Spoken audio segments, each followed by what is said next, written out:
खत, चिट्ठियां, लिफाफे, ये सिर्फ कागज के टुकड़े नहीं होते। इनमें इंसानों की धड़कनें, उनके जज्बात और कभी-कभी उनके सबसे काले राज कैद होते हैं। कहते हैं एक डाकिया सिर्फ चिट्ठियां नहीं बांटता, वो उम्मीदें बांटता है। लेकिन क्या हो अगर कोई खत किसी इंसान ने नहीं, बल्कि किसी की सुलगती हुई रूह ने लिखा हो।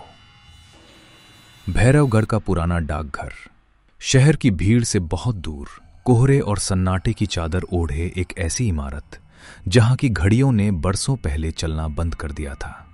इस डाकघर में खत आते तो थे, लेकिन कुछ खत ऐसे भी थे जो कभी अपनी मंजिल तक नहीं पहुंच पाए। बाबा, ओ बाबा, जरा सुनिए, ये भैरवगढ़ का मुख्य डाकघर किस तरफ पड़ेगा? ये सड़क तो आगे जाकर जंगल में खत्म हो रही है। डाकघर? बाबू, रास्ता तो सही पकड़े हो, बस वक्त गलत चुन लिया। सूरज ढलने वाला है। यहां के लोग सूरज ढलने के बाद अपनों के दरवाजे नहीं खटखटाते। तुम तो फिर भी अजनबी हो।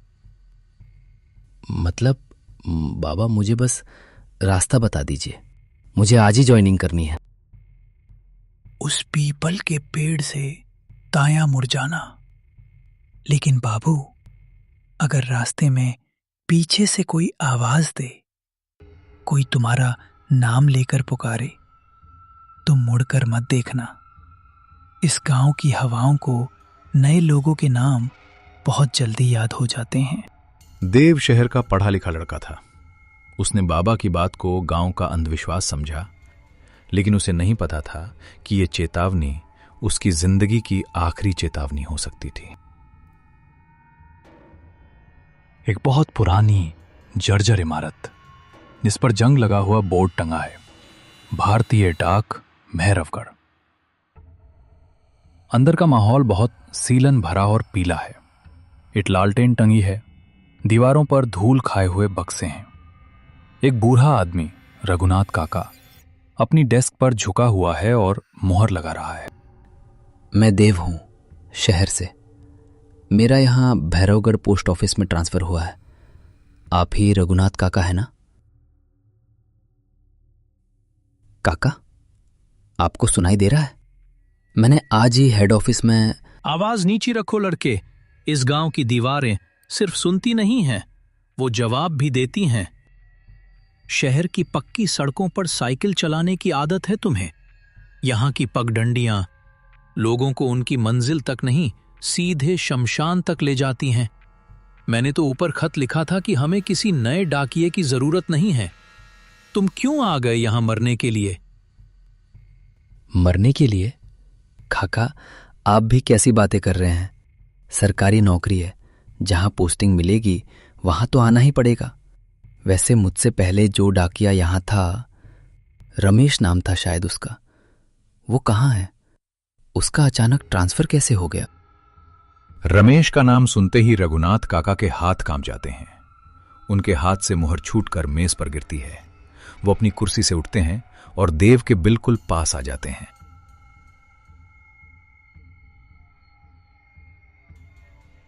रमेश का ट्रांसफर नहीं हुआ था देव। रमेश बस एक दिन अपनी मंजिल से वापस नहीं आया। वो सवाल बहुत पूछता था तुम्हारी तरह। उसे हर बंद दरवाजे के पीछे झांकने की बीमारी थी। आ ही गए हो तो एक बात गांठ बांध लो, शाम 6 बजे के बाद सूरज ढलते ही कोई भी चिट्ठी गांव में बांटने नहीं जाना। वो चिट्ठी चाहे कितनी भी जरूरी क्यों ना हो। काका, अगर कोई अर्जेंट तार आ गया तो? किसी की जान जा रही हो तो? मैं एक सरकारी कर्मचारी हूं। मैं ऐसे अंधविश्वास। जब वो अंधविश्वास तुम्हारे दरवाजे पर आकर अपनी उंगलियों से खरोंच मारेगा ना, तब तुम्हारा साइंस तुम्हें बचाने नहीं आएगा। और नियम नंबर 2, रात के 8 बजे के बाद इस डाकघर का पिछला दरवाजा जो उस जंगल की तरफ खुलता है, उसे किसी भी कीमत पर मत खोलना। चाहे कोई भी दरवाजा पीटे, चाहे कोई तुम्हें तुम्हारे नाम से पुकारे, चाहे तुम्हें किसी के रोने की आवाज आए, वो दरवाजा नहीं खुलना चाहिए। ठीक है काका, आपकी बात सर आंखों पर। मैं 6 बजे के बाद कहीं नहीं जाऊंगा और ना ही कोई दरवाजा खोलूंगा। अब मुझे ये बता दीजिए कि मेरे सोने का इंतजाम कहाँ है? तुम्हारे रहने का इंतजाम इसी डाकघर के पीछे वाले छोटे कमरे में है। रमेश भी वहीं रहता था। कुंडी अंदर से लगा लेना और याद रखना, आज अमावस है। काका धीरे धीरे बाहर जाते हैं। सूरज ने जैसे ही भैरवगढ़ से विदा ली, शहर की चकाचौंध से दूर देव ने पहली बार महसूस किया कि यहां की रातें शांत नहीं, सुन्न कर देने वाली होती हैं। देव अपनी लालटेन लेकर उस छोटे से पिछले कमरे में दाखिल होता है। देव लालटेन की रोशनी दरवाजे पर डालता है। वो देखता है कि दरवाजे पर अंदर की तरफ से इंसानी नाखूनों की गहरी खरोंचें हैं। इस दरवाजे में ऐसा क्या है जो काका इतना डर रहे थे? ये क्या पागलपन है? रमेश ने ये सब क्या लिखा है यहाँ? उफ, मुझे कुछ काम करना चाहिए, वरना मैं भी इन गांव वालों की तरह पागल हो जाऊंगा।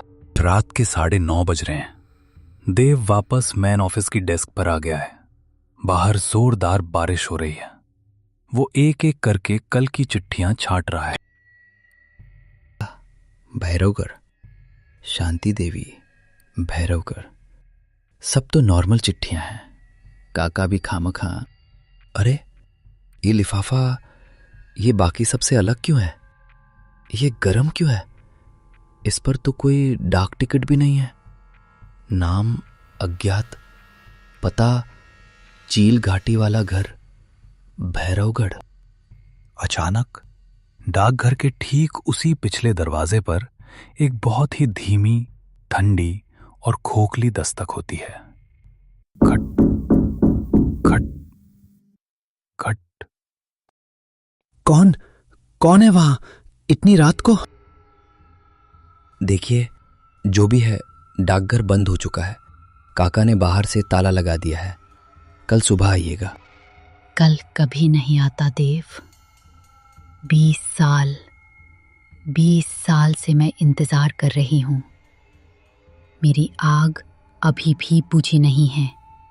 देव, दरवाजा खोलो, मुझे मेरा खत दे दो। रमेश ने भी दरवाजा नहीं खोला था। देव के पैरों तले जमीन खिसक चुकी थी।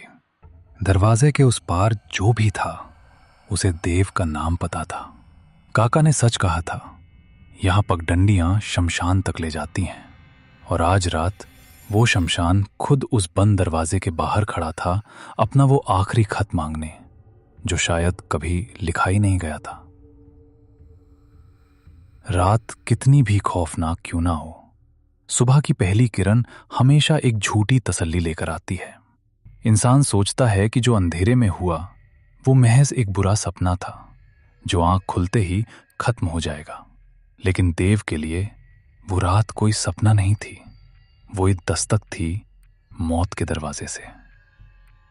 सूरज निकल चुका था, भैरवगढ़ का कोहरा छटने लगा था, लेकिन इस पुराने डाकघर के अंदर सन्नाटा अभी भी कल रात जैसा ही भारी और दमघोटू था। सपना, वो एक बुरा सपना था। वो आवाज, वो धुआं, वो सब मेरे दिमाग का वहम था। थकान की वजह से, हाँ, बस थकान थी। देव हिम्मत करके उस पिछले लकड़ी के दरवाजे की तरफ देखता है। कुंडी अंदर से बंद है, दरवाजा अपनी जगह पर सलामत है। देव एक गहरी राहत की सांस लेता है और उठने की कोशिश करता है, लेकिन तभी उसकी नजर जमीन पर पड़ती है।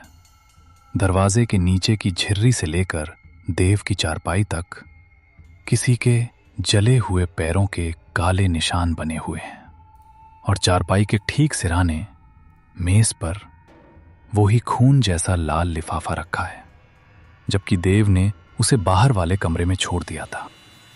नहीं, ये मुमकिन नहीं है। कुंडी तो अंदर से बंद थी, तो ये निशान, ये अंदर कैसे? और ये खत, मैंने तो इसे बाहर छोड़ दिया था। उठ गए बेटा? आज तो धूप निकल आई है, बाहर आ जाओ। तूने क्या किया? मैंने तुझसे क्या कहा था? तूने दरवाजा खोला ना? बोल, तूने उसे अंदर आने दिया?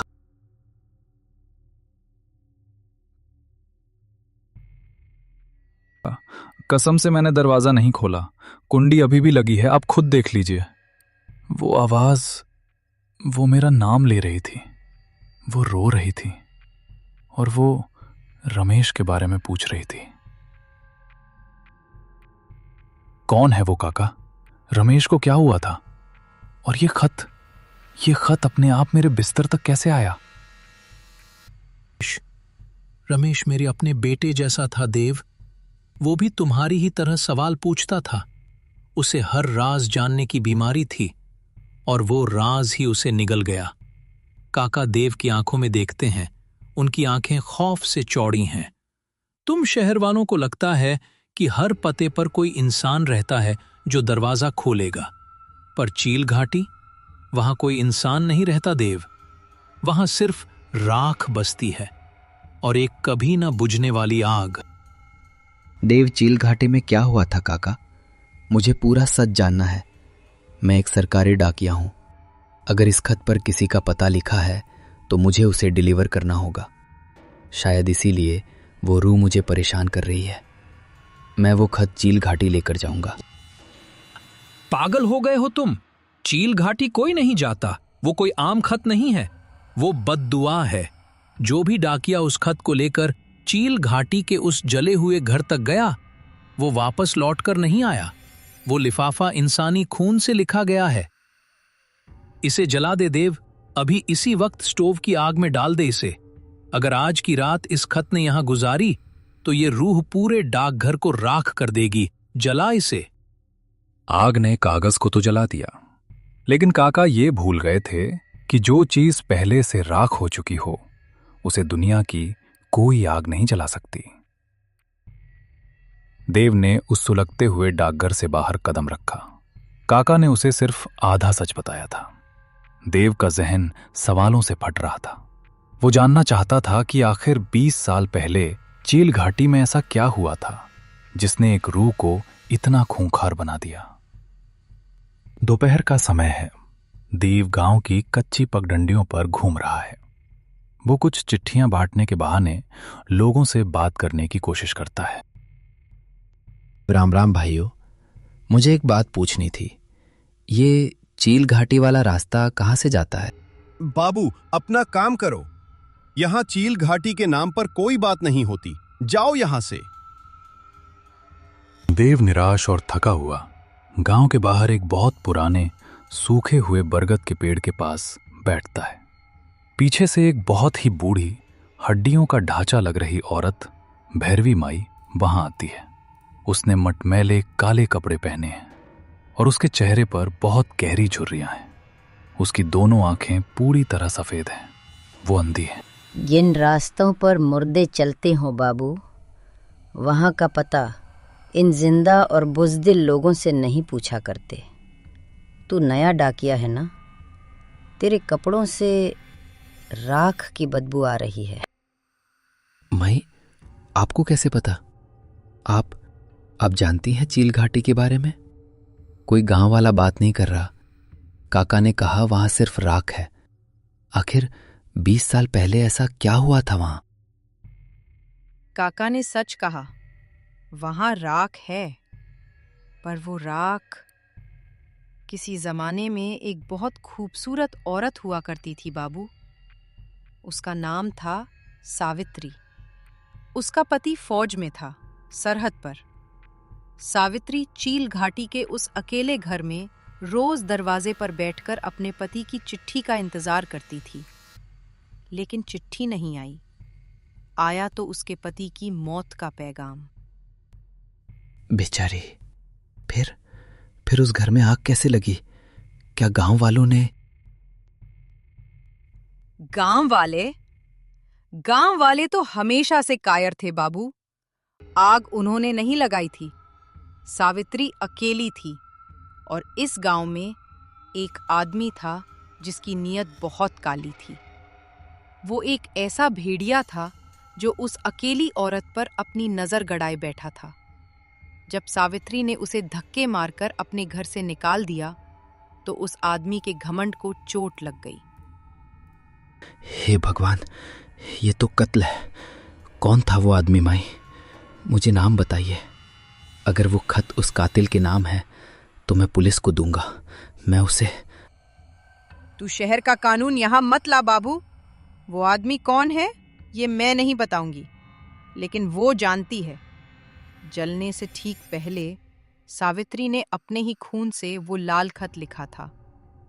वो बद्दुआ थी उस कातिल के नाम। पर एक रूह चील घाटी की सरहद पार नहीं कर सकती। उसे अपना खत उस कातिल तक पहुंचाने के लिए एक डाकिये की जरूरत है। देव, लेकिन खत पर तो पता चील घाटी का लिखा है। अगर कातिल गांव में है तो पता चील घाटी का क्यों? क्योंकि बाबू, वो लिफाफा तो सिर्फ एक बुलावा है। वो चाहती है कि तू वहां आए, उस राख के ढेर पर। तू वो खत वहां लेकर जाएगा, तब वो रूह उस खत पर उस कातिल का असली नाम और पता उभारेगी। रमेश डर गया था। उसने वहां जाने से मना कर दिया, इसलिए उसने रमेश को ही अपना शिकार बना लिया। देव का दिमाग सुन्न हो चुका था। साइंस, लॉजिक, शहर, सब कुछ बहुत पीछे छूट चुका था। एक कातिल इसी गांव में आज भी आजाद घूम रहा था और उसकी सजा एक मासूम डाकिये को मिल रही थी।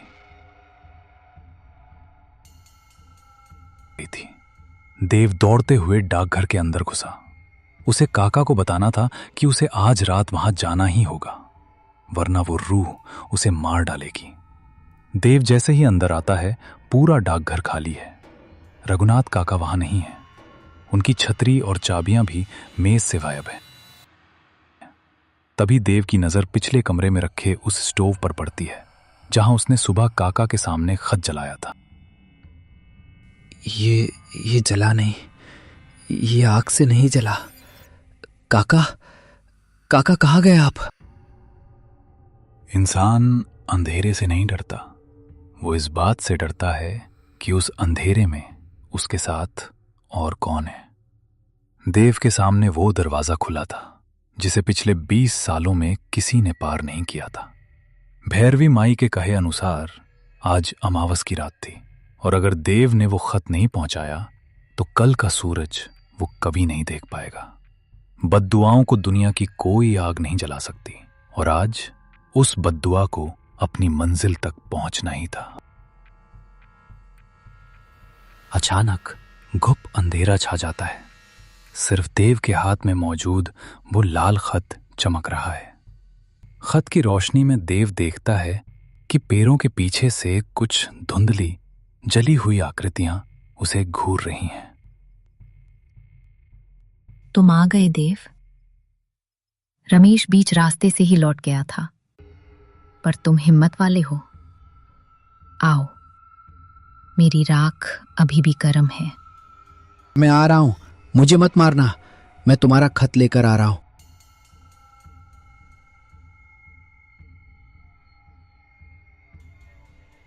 देव भागते भागते एक खुली जगह पर पहुंचता है। सामने एक बहुत ही भयानक नजारा है। एक घर का खंडहर जो 20 साल पहले जल चुका था, लेकिन आज भी उसकी काली लकड़ियों से लाल चिंगारियां निकल रही हैं, जैसे आग कभी बुझी ही ना हो। मैं आ गया। ये लो तुम्हारा खत। मैंने डिलीवरी पूरी कर दी। अब मुझे जाने दो। मुझे उस कातिल का नाम नहीं जानना। देव जमीन पर उस लाल लिफाफे को रख देता है और पीछे हटने लगता है। तभी उस जले हुए घर के अंदर से एक बहुत ही ठंडी और तेज हवा का झोंका आता है। जमीन पर रखा वो लिफाफा हवा में उड़ता है और अपने आप खुल जाता है। अंदर से एक कोरा कागज निकलता है। कागज हवा में तैरता है। घर के अंदर से धुआं बाहर आता है और वो धुआं धीरे धीरे एक औरत का रूप लेने लगता है। वो सावित्री की रूह है। उसकी आंखों की जगह सिर्फ जलते हुए अंगारे हैं। सावित्री, जाने दूं? 20 साल, 20 अमावस मैंने इसी दरवाजे पर जलते हुए गुजारे हैं देव। तुमने अपना काम कर दिया डाकिया। अब मेरा वो खत पढ़ो। बताओ मुझे, उस कागज पर मेरे कातिल का क्या नाम उभरा है? कौन था वो जिसने मुझे जिंदा जला दिया? हवा में तैरता हुआ कागज देव के हाथों में आकर गिरता है। देव कांपते हाथों से उस कागज को पकड़ता है। कागज पर कोई स्याही नहीं है, बल्कि ताजा लाल खून की बूंदों से धीरे धीरे एक नाम उभरने लगता है। नहीं, ये कैसे हो सकता है? इस पर लिखा है रघुनाथ। रघुनाथ काका? पोस्टमास्टर रघुनाथ काका? वो कातिल है? हाँ देव, वो नाम मेरा है। रघुनाथ काका जंगल के अंधेरे से बाहर आते हैं। उनके चेहरे पर अब कोई खौफ या डर नहीं है, बल्कि एक बहुत ही खौफनाक पागलपन भरी शांति है। उनके एक हाथ में उनकी छतरी है और दूसरे हाथ में मिट्टी के तेल का कनस्तर। काका, आपने इस बेगुनाह औरत को जिंदा जला दिया और आप मुझे डरा रहे थे। आपने मुझे इस मौत के मुंह में धकेल दिया। मैं तुम्हारे पास वो खत लेकर आया था सावित्री। मैंने सोचा था तुम्हारा पति मर गया है, अब तुम अकेली हो। मैंने तुम्हें सहारा देना चाहा, तुम्हें अपनी रानी बनाकर रखना चाहा, लेकिन तुमने क्या किया? तुमने मुझे धक्के मारकर इस घर से निकाल दिया। एक मामूली डाकिये की बेइज्जती की तुमने। मेरा घमंड जल रहा था देव, तो मैंने सोचा क्यों ना इसे भी जला दूं। मैंने बाहर से कुंडी लगाई और पूरे घर पर तेल छिड़क दिया। जब ये चीख रही थी तब मुझे सुकून मिल रहा था, लेकिन ये चुड़ैल मरने के बाद भी मेरे पीछे पड़ गई। ये खत रोज मेरी मेज पर आ जाता था। मैं इसे जलाता, ये वापस आ जाता। मैं इसे फाड़ता, ये वापस आ जाता।